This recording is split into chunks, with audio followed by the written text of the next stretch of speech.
সম্প্রতি কিছু নাম সর্বস্ব ভুইফোর সংগঠনগুলো বিএনপির প্রতিষ্ঠাতা শহীদ রাষ্ট্রপতি জিয়াউর রহমান, বিএনপি চেয়ারপারসন বেগম খালেদা জিয়া সহ সিনিয়র ভাইস চেয়ারম্যান তারেক রহমানের নাম ব্যবহার করে নানা অনৈতিক কার্যক্রম চালিয়ে সারা দেশের নেতাকর্মী এবং সাধারণ জনগণের মাঝে বিভ্রান্তি ছড়াচ্ছে বলে অভিযোগ উঠেছে।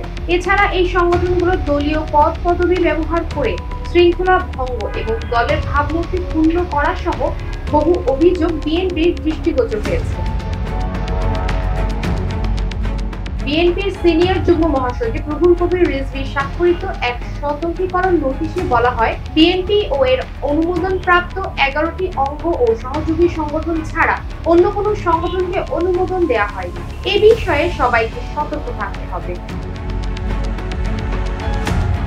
সতর্কীকরণ নোটিশে বলা হয়েছে, বাংলাদেশ জাতীয়তাবাদী দল বিএনপি এর অধীনে অনুমোদিত 11টি অঙ্গ ও সহযোগী সংগঠন যথাক্রমে বাংলাদেশ জাতীয়তাবাদী যুবদল, জাতীয়তাবাদী ছাত্রদল, জাতীয়তাবাদী স্বেচ্ছাসেবক দল, জাতীয়তাবাদী শ্রমিক দল, জাতীয়তাবাদী মুক্তিযোদ্ধা দল, জাতীয়তাবাদী কৃষক দল, জাতীয়তাবাদী মহিলা দল, জাতীয়তাবাদী ওলামা দল, জাতীয়তাবাদী মৎস্যজীবী দল, জাতীয়তাবাদী তাঁতি দল এবং সামাজিক সাংস্কৃতিক সংস্থা ব্যতীত অন্য কোনো অনুমোদিত সংগঠন নেই।